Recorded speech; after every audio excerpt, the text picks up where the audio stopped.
I came for Sunday dinner, and they said sit in the den, the game is on. It wasn't a command. Not really. It was a suggestion, delivered with the casual air of swatting a fly. Michael, my son, didn't even look at me when he said it. His eyes were on the screen of his phone, his thumbs swiping through something that was clearly more important than his father standing in the foyer. Sarah, his wife, gave me a tight, painted-on smile that didn't reach her eyes. She was holding a dish of something green and pale, rushing it toward the kitchen. "We've got friends over, Arthur," she'd added, as if that explained everything. "It's just a bit chaotic." I stood there for a moment, holding the heavy casserole dish in my hands. It was still warm from the drive over. My macaroni and cheese. Eleanor's recipe. The one Michael used to beg for when he was a boy. The cheese was sharp, the cream was heavy, and the top was crusted with breadcrumbs I'd toasted myself that morning. It felt like an anchor in my hands, the only real thing in a house that was supposed to be my son's home. I didn't get angry. Anger is a hot, loud thing. A fire. Why felt was cold. It was the quiet click of a lock seating into place. A finality. I walked past them, into the kitchen. I saw the buffet table, laden with food I didn't recognize. Sleek white dishes held things with names I couldn't pronounce. Kale salads and quinoa. Nothing looked like it had been cooked with love, only with ambition. There was no space for my macaroni and cheese. I saw a small, bare spot on the counter, next to the coffee machine, and I set my dish there. An outcast. An afterthought. Then I did as I was told. I went to the den. The den was dark, save for the flickering blue light of the television. The game was on, just as he'd said. Men in bright uniforms were chasing a ball, and a crowd was roaring, but the sound was tinny and distant through the expensive speakers. The leather chair I was meant to sit in was new. Stiff. It smelled of chemicals, not of old leather and pipe tobacco like my chair at home. Set. The cushion sighed under my weight. I could hear them in the other room. Laughter. The clinking of glasses. The bright, sharp sound of Sarah's voice and the deeper, rumbling tones of Michael's. They were performing for their friends. Telling stories. I was not part of those stories. I was the prologue, the part you skip to get to the main event. I sat there for what felt like an hour. No one came to check on me. No one brought me a plate. No one asked if I wanted a glass of water. The game played on. One team scored. The announcers shouted. I felt nothing. I was a ghost in my own son's house. A house that my father had built and that I had maintained and that I had signed over to Michael's name on paper years ago, but not yet in spirit. In spirit, the deed was still mine. The quiet click I'd felt in the foyer echoed in my mind. It was the sound of a decision being made, not by me, but for me, by circumstance, by 1,000 tiny cuts that had finally severed the cord. I remember the barbecue last summer. I'd brought my own sauce, a recipe I'd perfected over 40 years. Michael had laughed. He'd held up a bottle of something expensive from a gourmet store. "Dad, nobody wants that heavy molasses stuff anymore. This is a mesquite hickory blend. It's cleaner." He'd taken the tongs from my hand, gently, as if he were helping me. I remembered my 75th birthday. They'd thrown a party. They invited all their friends. They gave me a digital picture frame that scrolled through photos of them, of my grandson David, of their vacations. There was only one picture of me in the entire rotation, a blurry shot from a distance. They made a speech about how much they'd learned from me, but the whole time, Michael was checking his watch. I remembered the time Sarah had tried to help me with my finances. She'd sat at my kitchen table, her laptop open, and explained that my way of paying bills with checks was inefficient. She wanted all my passwords. She said it was to simplify things. For me. But it felt like she was trying to erase me, to turn my life into a series of automatic payments that didn't require my hand, my signature, my presence.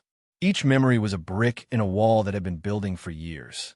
And that Sunday, in that cold leather chair, the final brick was laid. I stood up. The chair sighed again, this time in relief. I walked out of the den. The noise from the living room washed over me. I saw them through the doorway. Michael had his arm around Sarah. They were laughing with another couple. He looked happy. He looked complete. He looked like a man who did not need a father. I walked back to the kitchen. My macaroni and cheese was still on the counter, untouched. A film of oil was beginning to congeal on the top. I picked up the heavy dish. I walked out the back door into their perfectly manicured yard. I dumped the entire contents into their pristine compost bin, on top of coffee grounds and avocado peels. The sound it made was a soft, final plop. I left the dish on the back porch. I walked around the side of the house and got into my car. No one saw me leave. The drive home was quiet. The sun was setting, painting the sky in shades of orange and purple. It was beautiful, and for the first time in a long time, I was seeing it just for myself. When I got home, the house was silent. It was my silence, my peace. I walked through the rooms my Eleanor had filled with warmth. I ran my hand along the back of my worn armchair. I smelled the faint scent of wood polish and old books. This was a home, not just a house. A home holds your history. It keeps your secrets. It knows the sound of your footsteps. That night, I did not sleep in my bed. I sat in my armchair, in the dark, and I listened to the house breathe. I wasn't sad. I wasn't angry. I was clear, a clarity so sharp and bright it was almost painful. I saw the truth. I was not a father to them. I was a resource, a safety net, a box to be checked off on a list of responsibilities. Visit Dad, call Dad, manage Dad's affairs. I had become a task, a chore. The next morning, I made a pot of coffee, strong and black, the way I like it. I sat at my kitchen table and I made a list. It was a short list. 1, lawyer. 2, bank. 3, Maria. Maria lived next door. She was a single mother with 2 young children. She worked as a nurse, long, grueling hours. I'd see her coming home, her shoulders slumped with exhaustion, but she always had a smile for her kids. She always had a way for me. Last winter, during that bad ice storm, my power had gone out. I was sitting in the cold, wrapped in blankets, when there was a knock on the door. It was Maria, holding a thermos of hot soup and a flashlight. "Just in case, Mr. Black," she'd said. "Didn't want you to be in the dark." She checked on me. She didn't do it because she had to. She did it because she saw me. A person, a neighbor. I found a lawyer online, a woman named Evelyn Albright. Her office was downtown, in a new building that smelled of glass and steel. She was not the lawyer my son used. Her office was small, neat, and quiet. She had kind eyes, but a firm handshake. "How can I help you, Mr. Black?" she asked. I sat down opposite her. The chair was comfortable, supportive. "I want to make some changes to my affairs," I said. My voice was steady. It didn't tremble. "I want to revoke the power of attorney I previously granted to my son, Michael Black." She nodded, her pen poised over a legal pad. "All right, and your will?" "I want to draw up a new one," I said. "And the house?" she asked, looking at the file she'd pulled up on her computer. "The property at 412 Oak Street. The title is currently in your name." "That's right," I said. "I want to sign it over." "A quitclaim deed." She looked up from her screen, her professional calm wavering for just a second. "To your son?" "No," I said. "To my neighbor, Ms. Albright." Put her pen down. She folded her hands on her desk. She looked at me, really looked at me, for a long moment. She was assessing me, checking for cracks in my resolve, for signs of confusion. She found none. "Mr. Black," she said, her voice gentle but precise. "This is a significant decision. It's irreversible. Are you certain you are of sound mind and making this choice free from any undue influence?" I met her gaze. "Ms. Albright," I said, "I have never been of sounder mind in my entire life." She picked up her pen. "Tell me her name." "Maria Flores." The process took a few weeks. Papers were drawn up. Documents were signed. My hand did not shake as I wrote my name over and over again. Each signature felt like a reclamation. I was signing my own Declaration of Independence. During that time, the calls from Michael started. First, a text. "Hey, Dad, you left your dish here." I deleted it. Then a voicemail. "Dad, it's me. Just calling to check in. You were quiet on Sunday.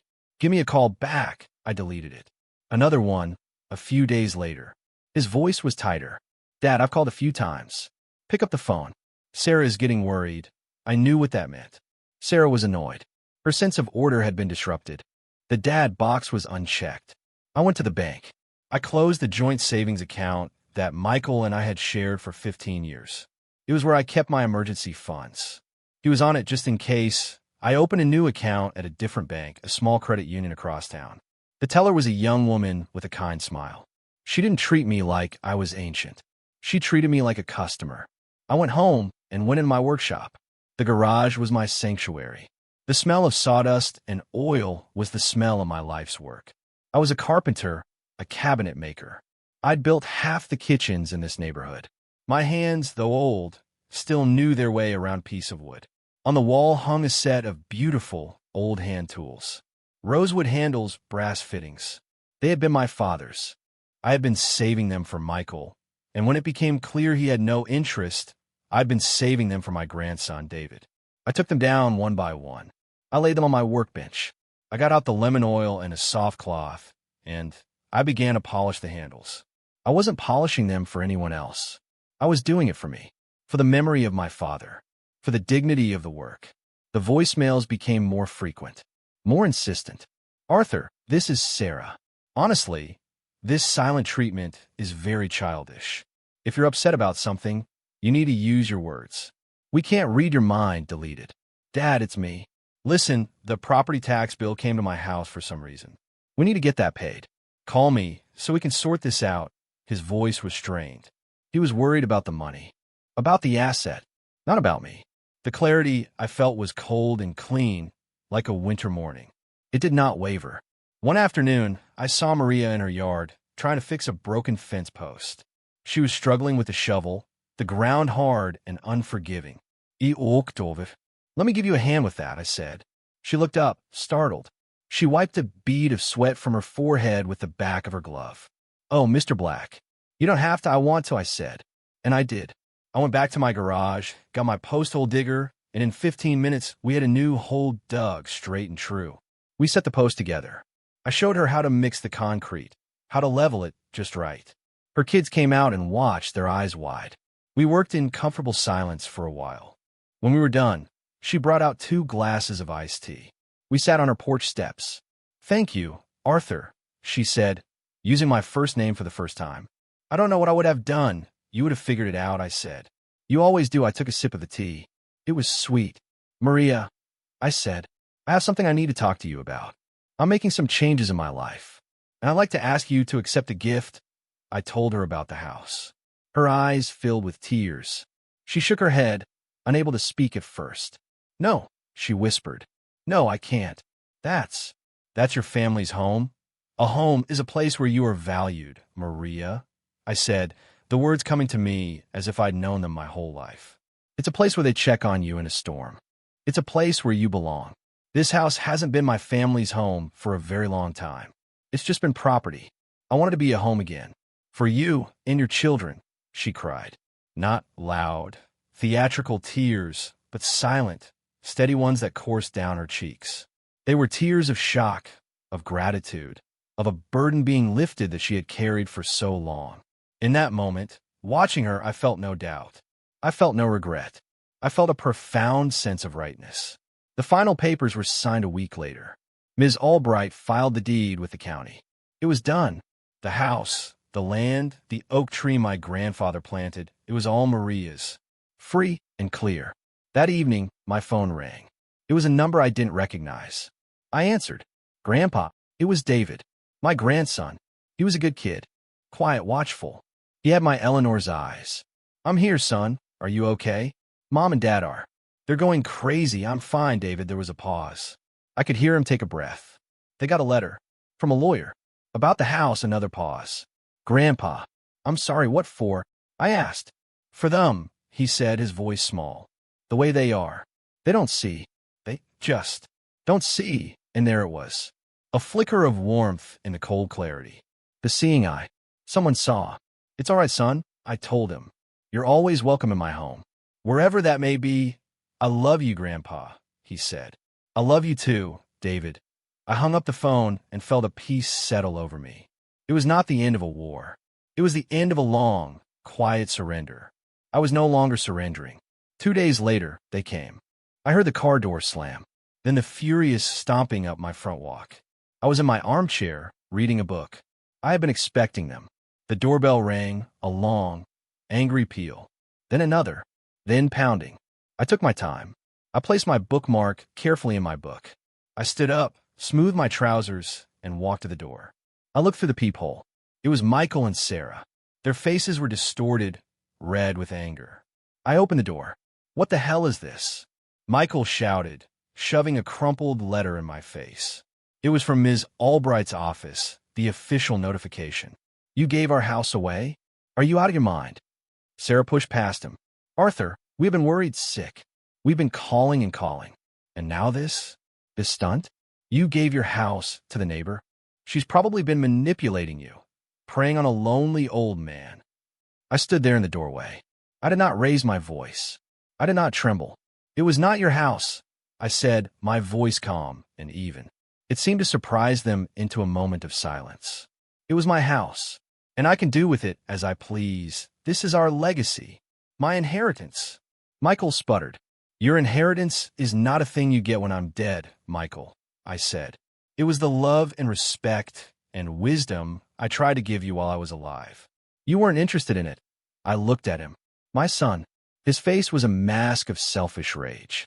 He looked like a stranger. "I came for Sunday dinner," I said, the words falling like stones into a deep well. "You had friends over. You told me to go sit in the den because the game was on. You didn't offer me a plate of food. You didn't speak a word to me. I was a piece of furniture you had to move out of the way," Sarah scoffed. "Oh, for heaven's sake. This is all because of Sunday dinner? You're throwing away your entire family home over a misunderstanding." "There was no misunderstanding," I said. "It was perfectly clear. A lifetime of being made to feel small and invisible, all in one perfect, clear moment. You didn't see me. You saw a problem to be managed. An obligation. I have decided to free you of that obligation." Michael's face crumpled. For a second, I thought it was remorse. It wasn't. It was the frustration of a child who'd had his favorite toy taken away. "You can't do this. We'll fight it. We'll say you're incompetent." I almost smiled. It was a sad, tired feeling. "I've already been evaluated, Michael, by a doctor of Ms. Albright's choosing. I am, in the legal and medical sense of the term, perfectly competent. More competent than I have been in years." I looked past them to the house next door. I could see the light on in the kitchen. I imagined Maria in there with her children, maybe helping them with their homework. "A home. My affairs are in order," I said. "My new affairs. They no longer concern you." I stepped back and began to close the door. "Dad, wait." Michael's voice was desperate now. The anger was gone, replaced by panic. "We can talk about this." "No," I said. "We can't. The conversation is over. It's been over for a long time. I just hadn't been listening." I closed the door. I didn't slam it. I closed it gently. The latch clicked into place. The sound of my own freedom. I leaned against the door for a long moment, listening to them shouting on the other side. Their words were muffled, indistinct. They were just noise. After a while, the noise faded. I heard a car door slam again, and the sound of an engine roaring to life and then fading into the distance.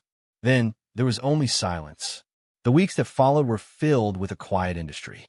I packed the contents of my life into boxes. It's a strange thing to dismantle a home you've lived in for 50 years. Every object has a story.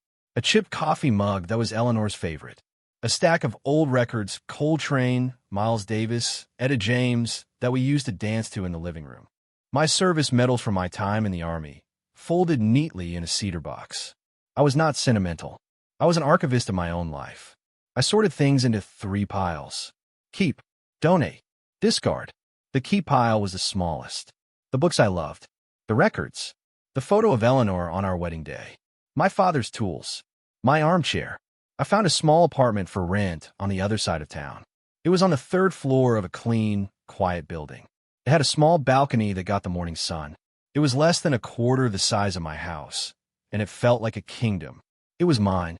Everything in it would be there because I chose it. When moving day came, Maria and a few of her friends from the hospital came to help. They were strong, cheerful people who worked without complaint. They refused the money I offered them. Maria made a huge pot of chili, and we all ate on cardboard boxes in my new, empty living room. It felt more like a family dinner than any I'd had in years. I gave Maria the key to my old house. "It's yours now," I said. "Make it happy," she hugged me. A real hug. "I will, Arthur," she promised. I settled into my new life. I established a new routine. I would wake with the sun. I make my coffee and sit on my balcony. I planted a small tomato plant in a pot. I watched it grow. I read the newspaper from front to back. I joined the senior center down the street. I found a group of men there who played dominoes. Men who had stories like mine. Men who had worked with their hands. We'd sit for hours, the sharp crack of the dominoes on the wooden table a kind of conversation in itself. We didn't talk much about our children. We talked about the old days, about the price of things, about the weather. We saw each other. I took my father's tools and set up a small workbench in my spare bedroom. I started small projects. A carved wooden bird for Maria's daughter. A new bookshelf for myself. The work settled my mind. It gave my days a shape, a purpose that had nothing to do with anyone else's expectations. I sold my old car, the big sedan Michael had always had his eye on. I bought a smaller, more practical one. With the money left over, I made a donation to the community center's youth music program. I thought of the joy music had given me and Eleanor. It felt right. One afternoon, David came to visit. He found my new address on his own. He stood in my doorway, looking awkward and sad. "It's not much," I said, gesturing him in. "It's nice, Grandpa," he said, looking around. "It's clean." I knew what he meant. It was uncluttered, free of the weight of unspoken things. We sat and talked for an hour. He told me about school. He asked about my army days. He didn't mention his parents, and I didn't ask. Before he left, he gave me a hug. "I'm glad you're okay," he said. "I am, son," I told him. "I really am." I had set up a trust for his education with some of the money from my savings. I didn't tell him about it. He would find out when the time was right. It was a gift, not a transaction. Life became a series of quiet, pleasant moments. The smell of coffee in the morning. The satisfying heft of a well-balanced tool in my hand. The sound of a John Coltrane record on my old turntable. The warmth of the sun on my face as I sat on my balcony, tending to my single tomato plant. I was not happy, not in the loud, celebratory way that people think of happiness. I was something better. I was content. I was at peace. The constant low-grade hum of waiting, waiting for a call, waiting for a visit, waiting to be needed, waiting to be seen was gone. I was no longer waiting. I was living. Months passed. The seasons turned. My tomato plant bore fruit. They were small and sweet, and I ate them sliced with a pinch of salt. One day a letter arrived. It had been forwarded from my old address. The handwriting on the envelope was Michael's. I looked at it for a long time. There was no anger, no anxiety, just a mild curiosity. I placed it on the small table by my armchair. I did not open it. Not that day. I made my dinner. I listened to some music. I read a chapter of my book. The letter sat there, a silent testament to a world I no longer inhabited. The power it might have held over me was gone. The power to hurt, to disappoint, to control. It was just paper and ink now. I realized that my actions had not been about revenge. Revenge is a hot, messy thing. This was about something else. It was about dignity. It was about choosing to walk out of a room where you're not respected. It was about building your own room with your own door and choosing who you let inside. My life was my own. The quiet click I'd heard in my son's foyer hadn't been a lock closing. It had been a lock opening. The door to the rest of my life. Maybe I would open the letter tomorrow. Maybe next week. Maybe never. For the first time, the choice was mine. And that was more than enough. I sat in my armchair, the lamplight pooling around me, and I felt whole. I just signed a family home over to the single mother next door who always checked on me. And in doing so, I had finally, truly come home to myself. The peace in that was deeper and more profound than any foundation of a house. It was the foundation of a man who had reclaimed his own soul. It was quiet. It was steady. It was enough. I often thought about the word legacy. Michael had screamed at me on the porch. He thought legacy was property, money, things you could hold and measure. He was wrong. I see that now. A legacy isn't what you leave for people. It's what you leave in people. For years, I thought my legacy would be my son. A successful man, a family, a continuation of the Black name. I had poured my life into that idea. I'd worked my fingers raw providing for him. I'd offered him the wisdom my father gave me, the stories of our people, the skills in my hands. But he had taken the provisions and discarded the rest. He saw the house, but not the home. He saw the tools, but not the craft. He saw the old man, but not the father. My legacy was not him. My legacy was the quiet dignity with which I finally refused to be invisible. It was in the sudden, bright hope in Maria Flores's eyes. It was in the future of her children, who would grow up in a stable home, their mother a little less burdened, a little more present. It was in the small trust I'd set aside for David, a quiet message to him that he was seen, that his gentle heart was valued. It was in the donation to the music program, a gift to children I would never meet, who might find solace in a trumpet or a piano, just as I had in the wail of a saxophone on a lonely evening. These were the things I was leaving in people.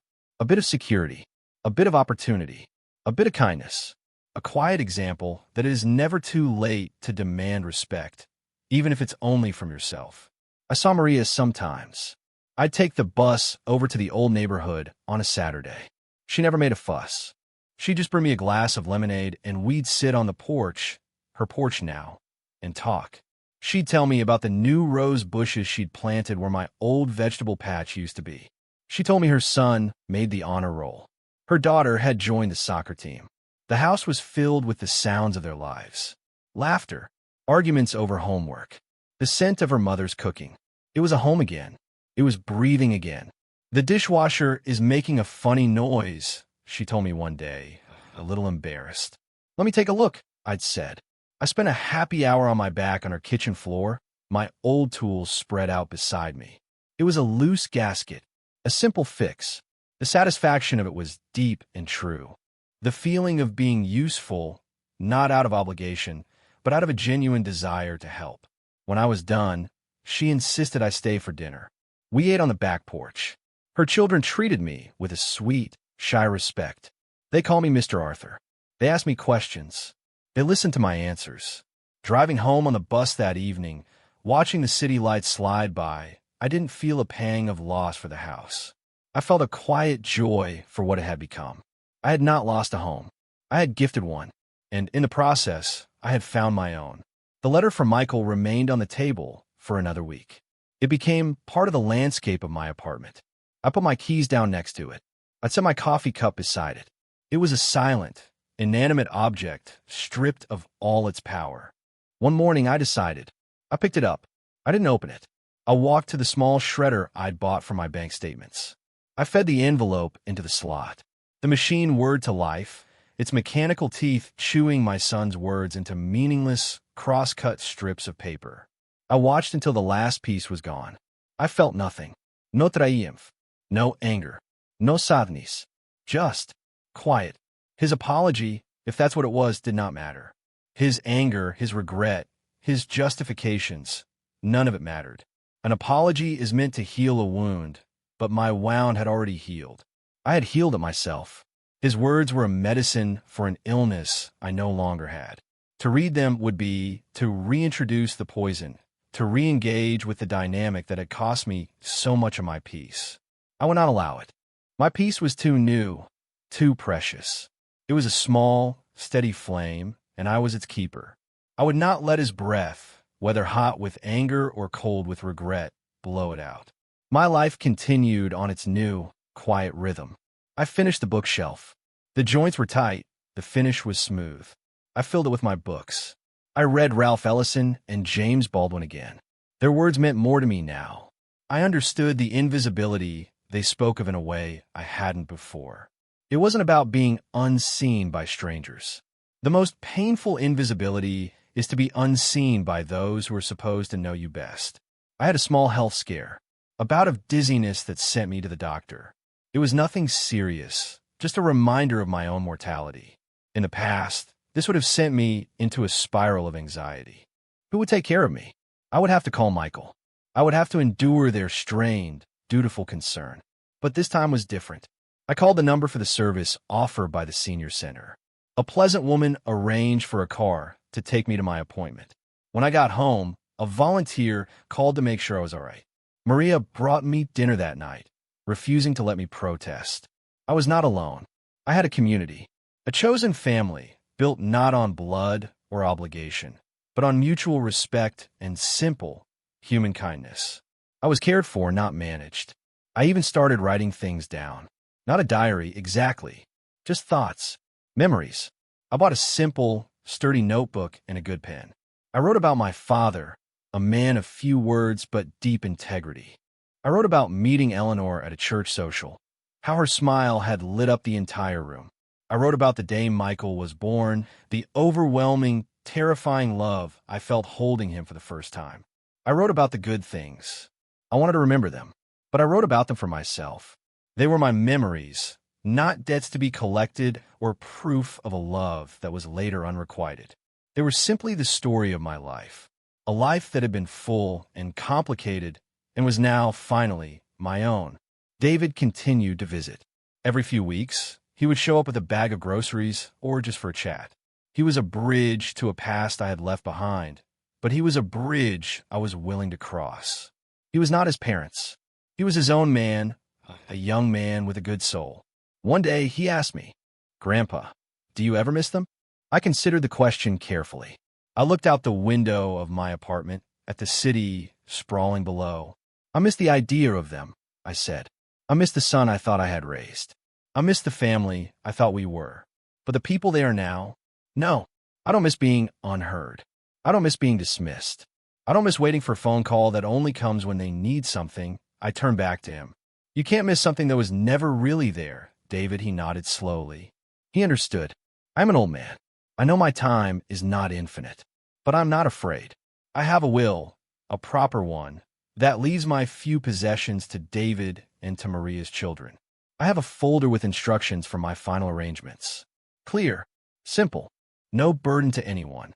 My life has become small, but it has also become deep.